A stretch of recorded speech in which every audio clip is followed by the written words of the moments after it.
Hello. This broadcast is live. Okay, now it's live. Hello, everybody. Welcome to Popping the Popcorn. I'm your host, Katie, and today I'm here with my friend Jake from Jake's Journey. How you doing, Jake? You look like the 4th of July. Makes me want a hot dog real bad. Hi, I'm doing good. I'm Jake from Jake's Journeys on YouTube, and I'm so happy to be here on this podcast. Thank you so much for inviting me, Katie. Oh, you're welcome, Jake, anytime. And today we would. Oh, I can't even talk. Today we will be talking about the show The White Lotus, and you can find it on HBO Max. So what do you think overall of the show? You guys The can say White hi Lotus. as well. Oh yeah, We have everyone three. say hi. We have Is three there anyone people. watching? Yeah, Oh we my have gosh! three people watching. Hello to the 3 people. We didn't plan to do this live. We were just going to record the audio, but then we decided to do the live. So we're really glad to have 3 people. Watching, If yeah. I go on your Facebook, Katie, will I be able to see the stream? Yeah. You could actually Okay. comment too. Hi, Jenny. How are you?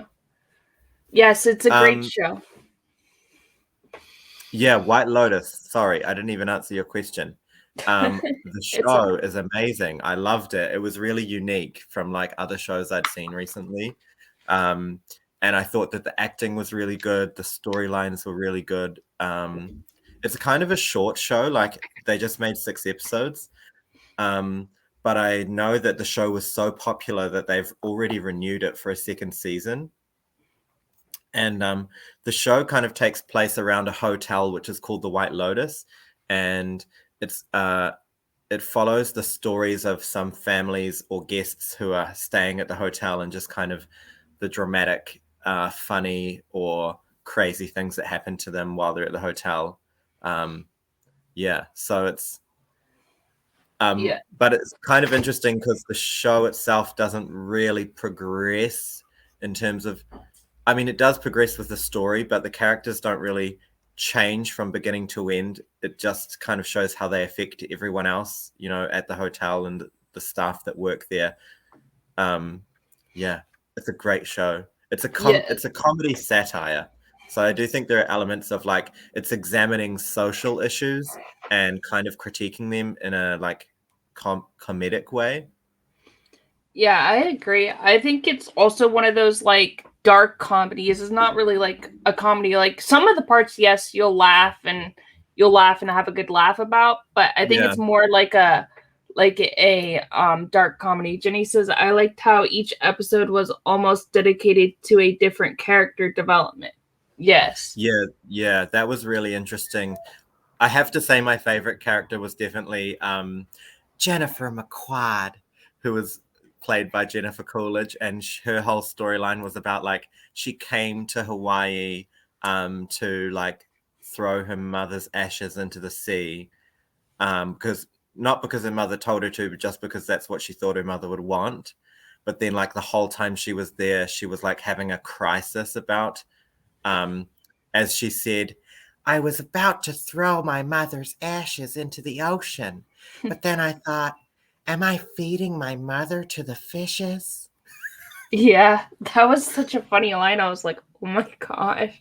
I was like laughing. I mean, like, I know it's bad to laugh at that part, but I was like laughing so hard and I was like, I'm so bad. I'm so bad. That's not I good to know. laugh. I think you're it's definitely supposed to be funny, but it's also supposed to be oh my gosh. I think the thing that makes it even funnier for me is that I know people out there who are actually like her, Mm-hmm. and it's she's such a crazy character, but actually there are actually people out there like that, and I um with that kind of personality, or going through those kind of issues. um yeah, I just love Jennifer Coolidge's storyline. Yeah, But I think she had the best storyline out of all of them. I mean, like, Connie Burton actually had a really good storyline as well, but yeah, she was more like the rich, like powerful, like woman, and she had more of a like different like Jennifer Coolidge didn't even sound like herself, like her normal self. She was like more serious, I think, in this one. Yeah, she didn't put on as much of that, like, oh my God, like kind of voice. She was a Yeah. little bit more toned down, but she was still like that kind of like squinty-eyed, like pursed lips, like, she played Right. Stifler's mom in American Pie, which I Yes. think is her like iconic, one of her iconic characters, and she's just kind of like shot to fame from there. But Yes.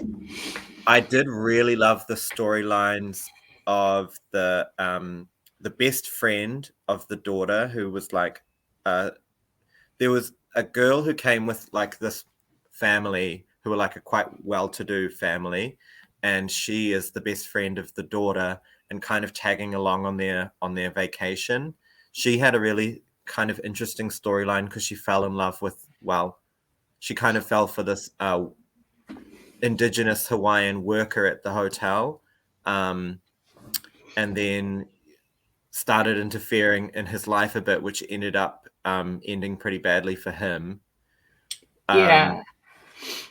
and I do think she kind of used him a little bit as a kind of revenge to get back on her friend who um, she felt wasn't treating her that well. Um, and that was kind of interesting, but really sad. Like there were some really, really sad storylines, um, like the way Jennifer McQuad treated the spa worker, who she kept kind of leading her along and promising her she would invest in her business. And at the very end of the movie, she just gave her like a big stack of cash and was like, "I'm sorry, I can't do this," Right. Yeah. which was really And heartbreaking. Yeah, and she really wanted to open up her own like spa or something like that, I think. yeah, And the best friend of the family with Connie Burton's character, she was with them. I thought it was interesting that she was like kind of like the antagonist, I think, in the group. And her yeah. friend was just like, I think she didn't like her friend too much. They were college friends, and I just don't think she liked her friend too much because she wouldn't have stabbed her friend in the back towards the end of the show. I If think she, like as the holiday went on, like they also got to know more about each other, and like maybe she saw the way her friend was treating her family and started liking her less. yeah, I agree. Yeah. And I And think she also, was also kind of jealous. yeah, because her friend had a really supportive family, but it was like she was rejecting her own family. So I Hmm. can imagine there'd be an element of jealousy. Um, what I was really fascinated by, the one character who I think was affected by what happened at the hotel and actually was changed, was the son, was Connie Britton's son. Hmm. And Yeah. there was a lot, he ended up actually sleeping on the beach every night, Yeah. in like a lounger chair, because like they basically booked this big hotel suite with a bedroom for the parents and a massive living room space for the kids, um, their adult kids and teenage son, Hmm. and they didn't have any kind of, the girls, his sister didn't want him to sleep in the same room. They were kind of mean to him, so he ended up sleeping on the beach every night. But there were so many beautiful scenes of like him falling asleep on the beach, or like him waking up to the sun rising. And then he started noticing these local Hawaiian guys who were taking a like kind of canoe or waka style boat out every day rowing. And in the end, he joins them rowing, and he's really passionate about it. So for him, I think in some ways he has the most rewarding character arc, because he is kind of lost at the beginning, but by the end, he finds something he's really passionate about, or he finds like a tribe where he feels like he belongs. And I really love that storyline. Yeah, I did too. I really liked his storyline because at first the girls were like, no, he can sleep in the kitchen. He's like, I don't want to sleep in the kitchen. And then the Yeah, mom moves the cot. I think it's like a cot or like a fold out bed type of thing, moves it into yeah, the room. And the sister's like, no, you're not sleeping in here. yeah, And so he goes out into the beach, and the first night he sees like whales, like, or the morning he sees like whales or dolphins or something in the, oh, excuse me, in the water. yeah, yeah, And then and then he's like all about it. But he also, I think he also suffered through like some addictions as well, you know, after because he always wanted the cell phone or the Yeah, tablet or yeah, whatever. yeah. So I think he had a little bit of a sex addiction a little bit. Well, they kept like teasing him about that, but we never like saw evidence of it. I do think he was definitely like addicted to being on the devices. And there's this kind of like poignant scene where he leaves his phone in the sand, but the tide comes in and like washes away his phone. And I feel like there's kind of like that's a bit of a breaking point for him because it's after that he stops caring about his phone as much and he starts focusing on like rowing with those Right. locals. And I think there's like an element of social commentary there, which is about, breaking away from technology and remembering that the real world is out there, like waiting for us to experience it. Especially for all these young Mm-hmm. people who are like spending so much time on screens. We're like the screen generation. So I think it was almost like a message of like whenever we saw him on the beach, we were also shown these really beautiful scenes of how like Hawaii is so beautiful, like the ocean, the beaches, the forest, the mountains, the islands. And I think like the message for me was that like about reminding us like that the natural beauty is out there and like not to waste all our times looking at a screen when we could like put our screen down and like look at the real beauty right in front of us. Yeah, I would have to agree. I think also technology assumes like everybody every day, like you go on Facebook every day or you go onto YouTube and you look at everything and then sometimes you don't look at like what's right there in front of you. And I like his message how he just finally just starts to just go and just like look at everything around him, and Yeah. I thought that was really interesting. And then the dad at first had cancer. He thought he had cancer, and then it turns out that he didn't, and he was like thinking about life as well. And I thought that was an interesting point of view as well. Yeah, they were like thinking about life from two different points. And then there was this really crazy scene where the dad finds out that his dad was gay and died Right. of HIV, which he never knew.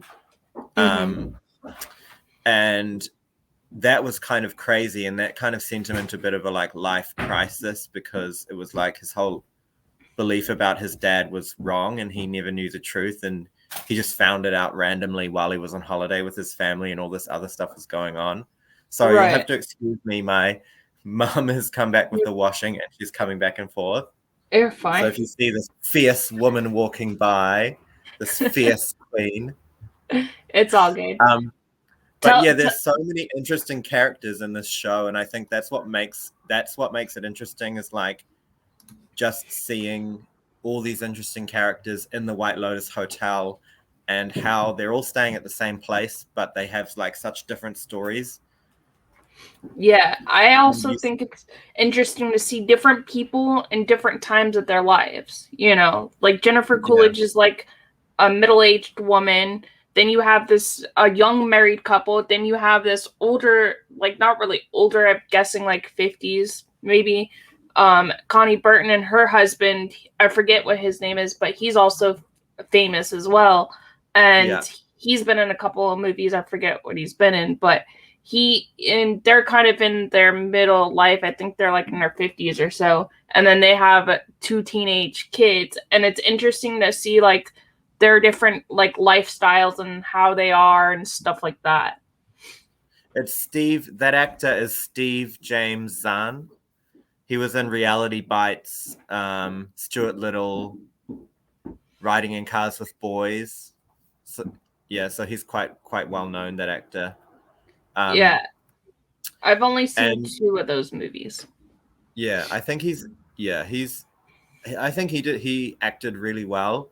Um, I think one of the best actors in the show was the Australian actor who played the hotel manager, and he had Oh a yeah. really interesting kind of storyline in the show because um, you see him at the beginning of the show, like inviting the guests onto the island, and you can kind of see he's got a real character, but he's obviously under a lot of pressure, Mm-hmm. which you can see in the way he's like talking to his employees.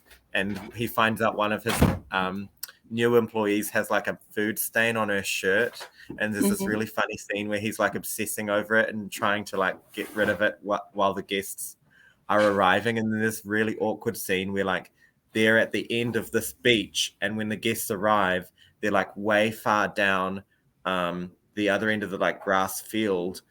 So Mhm. there's this really awkward scene where it like takes them a really long time to walk up and be greeted by the hotel staff. And I was just laughing so much because it's just like they didn't have to wait so far away. They could have gone closer to the boat to greet these people, but they waited so far back. So it was like all the guests who arrived spent ages walking up to them. I don't know. There was just something kind of hilarious about that, but to me, it kind of maybe it was like symbolic of the distance between the staff and the guests, like in terms of like how different their lives are or how different their like social class is. But that Right. was just making me crack up. Yeah. Right. Yeah, and I think they had to like take to the hotel. They also had to take like golf carts or something to the hotel. They're like Yeah. golf carts. Right. Yeah, and I think they had to like take to the hotel. They also had to take like golf carts. Sorry, I just opened the stream, so we had It's double. okay. It's okay. Yeah, they had to open like golf carts, I think, and Yeah, they had to. get to the hotel. And Yeah, so it was kind of like a bit of an awkward beginning, and there was an element of like awkwardness that never really left the whole show. But the hotel manager has a story of his kind of decline to a point where at the end of the show he gets fired, and then something even worse happens to him. Are we allowed to give spoilers? yeah, I don't know Yeah. if anybody's seen it. I know a couple of people have, but yeah, you can give some spoilers. Well, if you haven't seen it, comment, and we'll try to avoid giving too many obvious spoilers. But we will be talking about a lot of stuff that happens in the show, obviously. In our deep dive into the White Lotus, I found out something really cool today, which is that they're actually going to make a season 2 because of how popular the first season was. And season 2 will be based around a completely new cast of guests at a completely different White Lotus hotel somewhere else in the world. Interesting. That'd be interesting. So I'm not sure if it'll be in Hawaii. I'm guessing they'll probably take the advantage to look at a White Lotus hotel, because it's a fictional hotel, but they could put one anywhere. Right, yeah. I think they could put it in any country, anywhere they wanted to, really. But they also kind of leave. They also kind of leave the sixth episodes. There's 6. They also kind of leave that one to where they could potentially go back to those characters and what their lives were like when they got back as well. Yeah, they do, but I guess it seems like the producers have decided to just have a totally different cast. I would love to see Jennifer Coolidge's character again, but I also know that her storyline on that show is kind of complete. So right. She would have to have a new storyline, or right. They could do it kind of like American Horror Story with her. They wanted to. Yeah, they could do it like that, like have the same actors playing different guests. That would be kind of really interesting too. What like country or place around the world would you like to see the new season of White Lotus take place? I think it would be interesting to see it in like Australia or New Zealand, where you're from, just because because those are such beautiful countries, and I would like to see them like go in like the caves or something there, or like towards like the water or the ocean or something over there. Yeah, we have a lot of really beautiful natural scenery in New Zealand, which is kind of showcased in movies like Lord of the Rings and other like Kiwi films. But I also think like in New Zealand, we kind of have similar societal issues to like what's happening in Hawaii, because we have like obviously got indigenous people who are the Maori people. And quite often they do end up working in the same kind of like, one of the big storylines in White Lotus was how like the local Hawaiians had basically had their land stolen from them and that hotel built on their land. Mm-hmm. And we actually do have very similar cases of that happening in New Zealand. Mm-hmm. So I wonder whether they would do it in Australia or New Zealand, where in some ways there are a lot of similarities to Hawaii. I would love to see like maybe like an Asian That would be country, interesting too.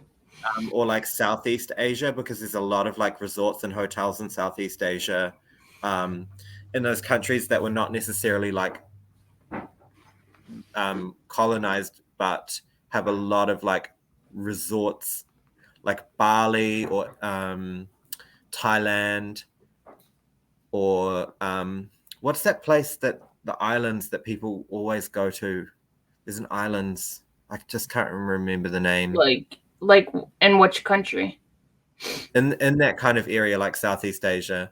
Like Anyway, I just think, Indonesia or something like that? yeah, Bali's in Indonesia. But yeah, I do think it'd be really interesting to see like something like the White Lotus in that kind of area, dealing with the kind of issues that are happening over there, because I think there's a lot of really interesting societal issues happening in those poorer Southeast Asian countries that definitely like have a lot of rich people visiting those countries, taking advantage of tourism and the beautiful scenery, but not really contributing to the local society, apart from, I guess, how the money they spend does boost the economy in those areas, which I do understand that as well. Right. I understand that too. Yeah. And But I it's think interesting because like all of these issues are kind of touched upon in the White Lotus. So I do think there's like a deepness to the show. Hi, David. I Hi, do think David. there's like a deepness to the show, in that it like examines a lot of social issues, but it also keeps the story moving and keeps it in like a kind of comedic way, without like making the viewer feel too challenged by what they're watching.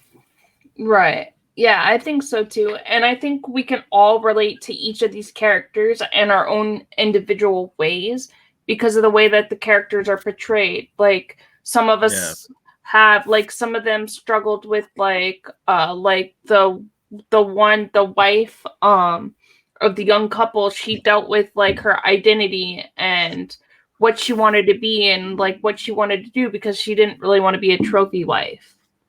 And we can all struggle with stuff like that and all of our Yeah, insecurities. That's why I like these characters a lot because we can all agree with their insecurities and what they're going through.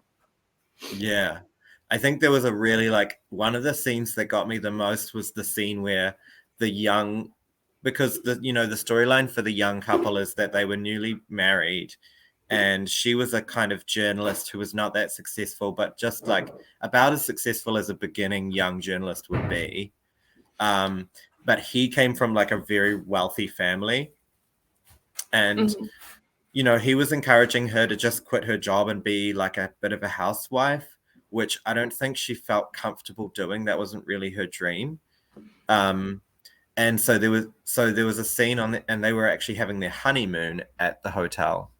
And then there was a scene where his mother suddenly turned up on their honeymoon, which was so, to me, like not okay, but to her son, like he was really just glad to see his mother.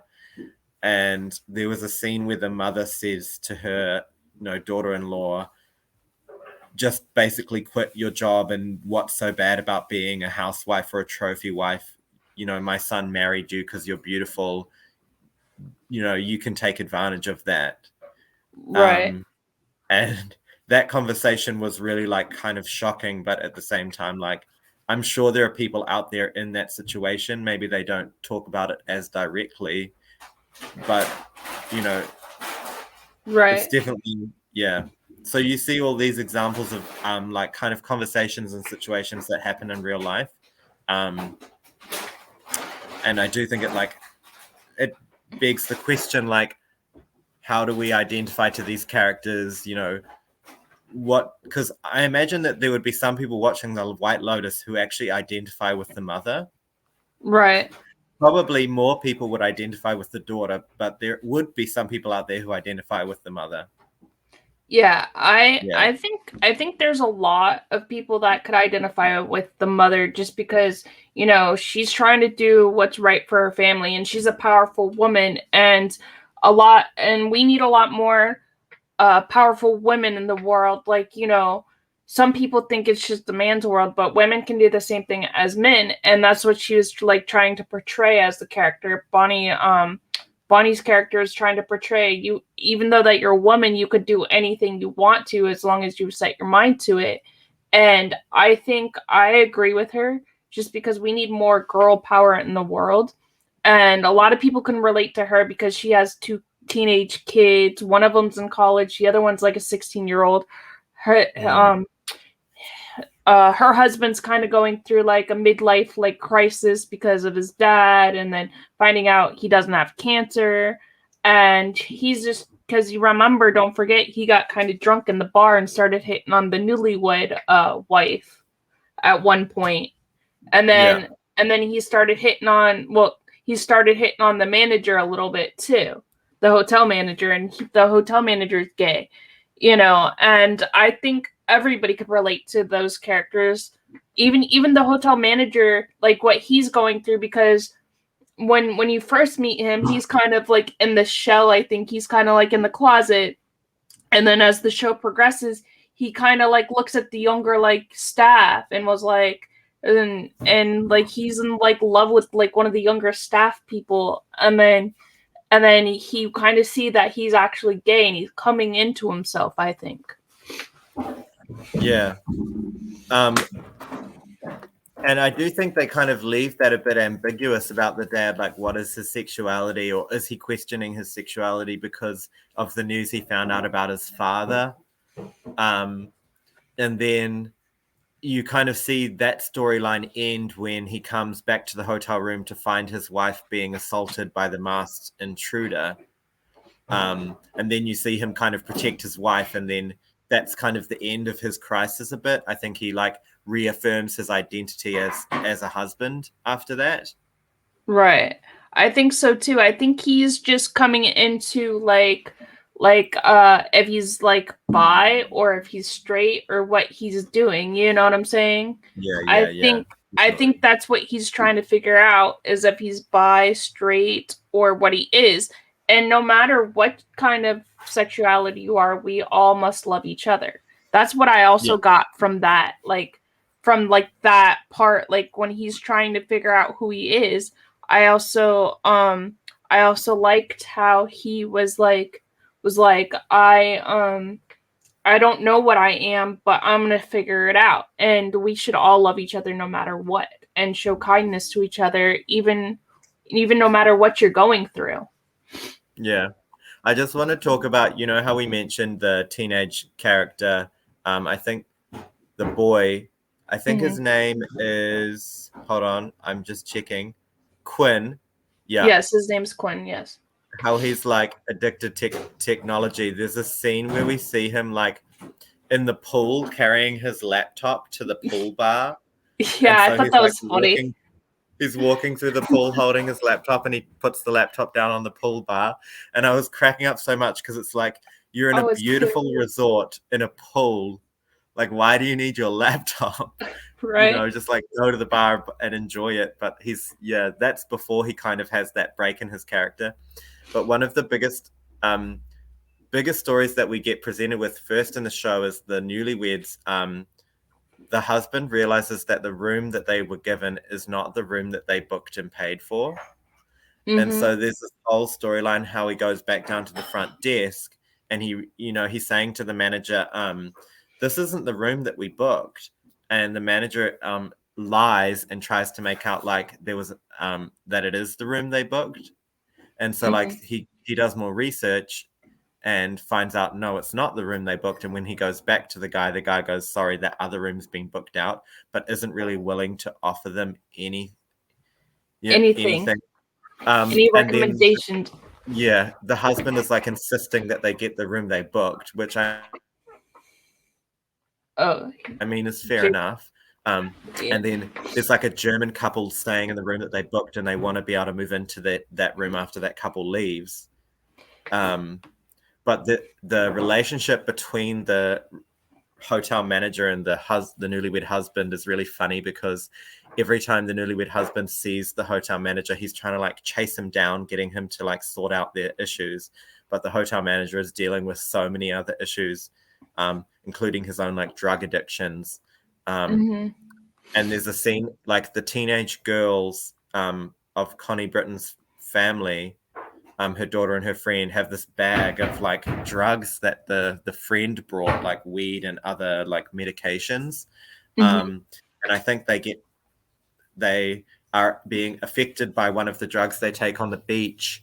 And there's a scene where like Jennifer Coolidge comes down and she's like on the lounger and she's like, "Hi girls, what are you doing?" And the girls are like totally off on another planet, and Jennifer Coolidge looks like all like she's moving like this, and she's like, "Isn't it a beautiful day at the beach, girls?"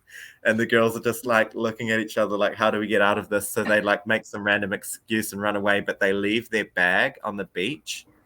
And so in the end, the hotel manager ends up getting their bag, and he doesn't return it to them because he realizes it's full of drugs and so he lapses and he starts using these drugs. And Um, alcohol. yeah, so there's a really they cover so many different issues like drug addictions, technology addictions, sexuality issues, family issues, class issues. You like you hear the story from the young Hawaiian local who's working at the hotel, who tells how his story of how his family were basically stolen from had their land stolen from them. There's so much going on, but it seems like it's wrapped into a story that is so well done. Like I think, I really want to commend the show on how they just managed to combine so many different storylines and so many different characters into one like 6-episode season, which is Mm-hmm. kind of incredible, because you never feel while you're watching the show that it's like overwhelming or that they're trying to stuff too much in. It's like really well done in a way that all of these storylines are Right. and all of these issues are met without making you feel like, oh my gosh, it's too much, it's overwhelming. Right. And also the storylines kind of intertwine with each other because they see each other for like breakfast, lunch, and dinner, and they see each other throughout the hotel. So they kind of all know each other too. And that's also what I liked as well. They kind of all know each other. But I also thought it was funny though that the newlywed couple, the husband, kept on like going up to the manager and just wanting like different stuff from him, and like he was getting so upset about everything, and I'm just like, that's interesting. Well, it was like, Because yeah, he got to a point where he was frustrated about the room thing, so then he just started targeting the manager for every little thing, and he was like believing that the manager was like purposefully ignoring him, which in a way the manager kind of was. But there was a right, scene where they're like at the breakfast buffet or something, and the manager walks past and the guy like stands up and like screams out his name. And right, for like everyone in the restaurant, they would have been like, what on earth is going on? But like if you know the backstory behind what those two characters are dealing with, like you totally understand why the newlywed husband feels pushed to like go to that extent. right. And then he was like, let me have the number of your boss, and then they come up with like a bogus number, and I thought that was pretty funny. And he's like calling it like a whole bunch of times, and it's like wrong number, or please dial again. This number is no longer Yeah. in service, and he's like, what the heck's going on? And then like later on in the season, we're introduced to a new character who becomes kind of like a love interest for Jennifer Coolidge's character. And he's Mm-hmm. like is he like a fisherman or something that just came back off the boat? I'm not sure, but They never really said like his backstory or anything. they I know he likes to swim in the pool, and he seems more like a surfer type of dude or something like that. he said he'd been working for BLM, and Yeah, Jennifer Coolidge mistook that for Black Lives Matter. So there's yeah. this really funny phone call she has with, I don't know who she's calling, but she's on the phone with someone. She's like, "I just met this amazing guy. He works for Black Lives Matter." And Yeah. then they're in the hotel room next to each other, and I think he is accidentally trying to get into her room because he forgot which his room number is. Yeah. So that's how they meet. But there's another scene like later on where like they obviously are interested in each other, and Jennifer McQuad, she says to him like, "Well, I'll be in my room waiting for you to message me. Lying on the bed waiting for you to message me." Yeah. I just love it. It's so funny. Yeah, and then I think he has like a lung problem or some kind of cancer problem or something because he starts coughing and stuff too. Yeah. Mom, not my mom taking her shirt off in the back of my video. It's okay. Okay, now we're gonna go viral. Yeah. No, we could totally see everything. I have to say I didn't really prepare my mom that I was going to be on the live stream, but It's okay. she has known. I hear in the background. She has known that I've been on several live streams before, so she should just know. Yeah, It's this is okay. my mom, everyone, whose Hi, bra you Jake's just mom. saw. Bye. Yeah, she in our house we're pretty relaxed and open, so she won't be upset. No, I won't be upset. But that's quite funny. I mean, it's funny that we're talking about the White Lotus, and my mum literally kind of did the kind of thing that you would see on White Lotus. Neil's like even saying, my friend Neil's even saying hi to your mom. Oh, someone's saying hi to you, Mum. Well, there's a lot of people who would want to say hi to her now. You know, that they've seen her with her bra out. Sorry. But what were we talking about? Yeah, it's actually kind of sweet, the love story that ends up happening for Jennifer Coolidge's character, because she finds out that the guy could die anytime from his illness, but she's still willing to like have a romantic like journey with him, and I think that there's something really sweet about that. Yeah, I think so too, because I think she dealt with the death of her mom, so she figured, she even says it, I think, in like a voiceover type of thing. I think she even says it like, I could deal with this type of thing because I've dealt with it before. And and we've all dealt with like loss, whether it's a loved one or whatever, you know, and we all overcome that. And once you overcome that, you're ready for just about anything that life throws at you. And I think she started to realize that she could overcome it as well, because her mom passed away. Yeah, definitely.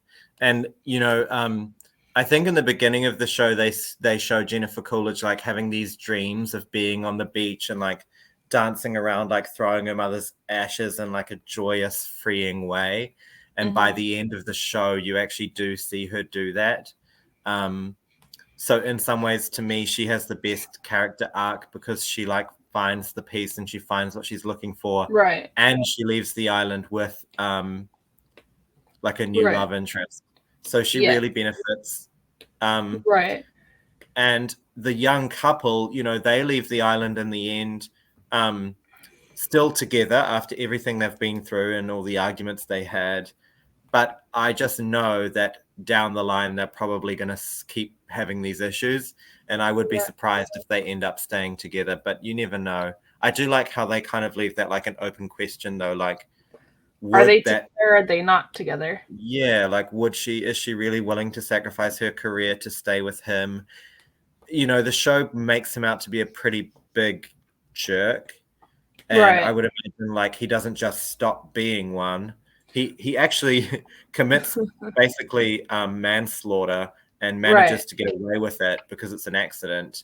And I'm surprised he didn't get arrested for it. Yeah, I do think like there's an element of social commentary there. Like if he was a person of color and did what he did, he would definitely have been arrested.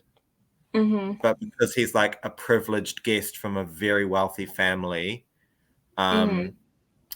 you know, so I do think there's a social commentary there that privileged people with a lot of wealth get away with things that other people not necessarily would. Yeah. And I know, like, yeah. Cause like there's a scene where the cops are there and like all you see is the cops there and he's coming out of the hotel and the cops questioned him and then you next thing you know you see him at the airport. Yeah.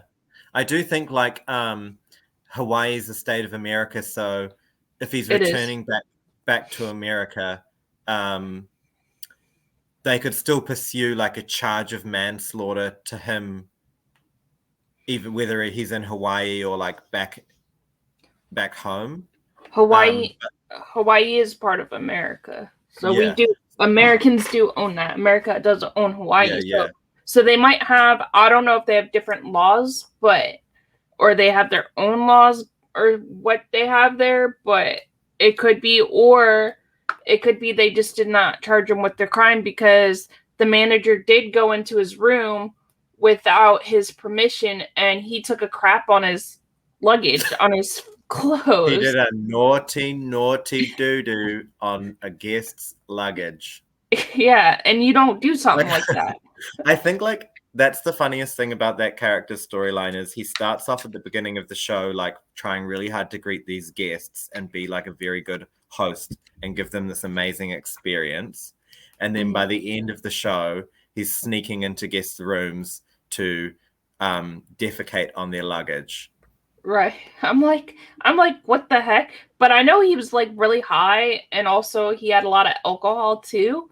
So I don't know if that had something to do with it. And he was thinking, oh, I'm gonna get even with him because he keeps coming after me. And so he just takes a huge crap on his clothes, and that's like a big no-no. It was a big doo-doo as well. Yeah, and you don't do something like that. I was just like, oh my god, this isn't happening. I had to turn my head because I was like, It was actually kind of graphic. Like they didn't hide. They showed you everything. Yeah, I know. It was like, oh. Yeah, exactly. Because I didn't turn my head. I was like looking with my magnifying glass up at the TV, like, is this really happening? Like, yeah, but the show. I actually thought he was going to get away with it, and because like we also kind of didn't like the character who he was targeting, so I was like, oh yes, revenge, ha ha ha. But it didn't really work out that way. Right, and then he ends up stabbing him.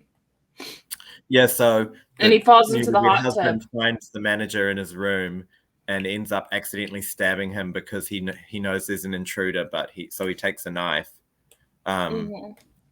Which is another funny thing is I think they actually requested that knife to be sent to their room by the hotel manager.